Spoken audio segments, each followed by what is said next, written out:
I wanted to put out a quick video about two things that happened today that were loads of things happen to me every single day, and any business owner will tell you like every single day is different, and lots happen, some good, some bad. And today, two things happened that really stand out in my mind.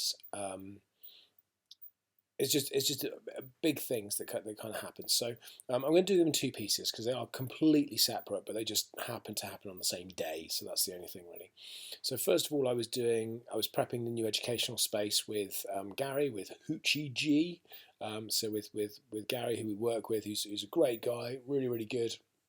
So we were actually moving tables and chairs and jumpsuits at the time. We went down to visits, and there was a couple of guys down there. Must have been a couple of other young lads, 17, I think, and they had support workers with them. So these are kids that are committing crimes, at risk of going to prison, know people that are in prison, know people that have been to prison, and causing antisocial behaviour potentially, and like I say, breaking laws and known to police.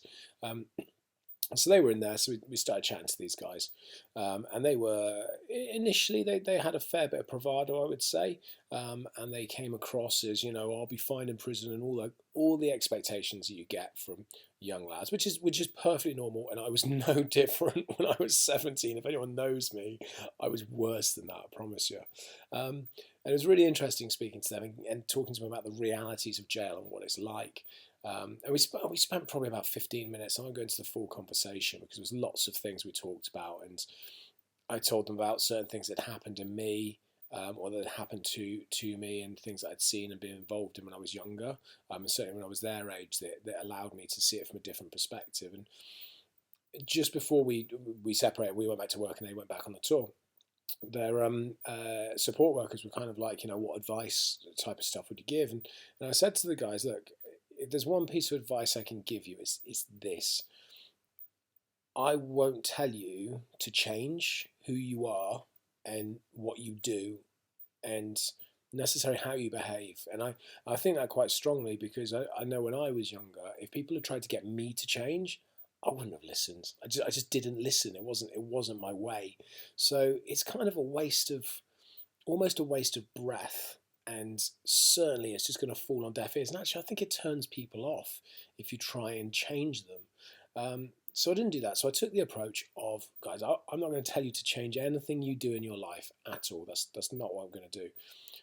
But what I am going to say to you is when you are about to do something that is the other side of the law, and I don't mean just a little bit the other side of the law, going through an amber light or I guess drinking in the wrong place, little tiny things. But when you're about to do something that is, breaking the law, that's going to get you into trouble, taking drugs in the streets, fighting, muggings, robberies, hard drugs, things that are going to get you into actual troubles, shoplifting, stuff like that. Just think to yourself, just take a second to think to yourself before you do it, where could I end up? What is the reaction to this action? What is the consequence to what I'm going to do? And if you can just think like that for just even a few seconds, you will give yourself the opportunity to make a much better decision, and that will benefit you in life. And that was literally the message I left them with. And I think that's the message I would leave to anybody that is in that kind of getting into trouble and going down those roads. Just try and think for a couple of seconds about what your behavior is doing and what the consequences of your actions are going to be. Because if more people did that, I think we'd have a few less prisoners, and your life will certainly be a lot better. Anyway, that was one of the things that happened today, and it was quite impacting for me and hopefully for them. But we'll see. Who knows? Maybe they'll see this and they'll comment. So if they do, I hope so. Brother, it's caught in the crossfire. It's caught in the crossfire.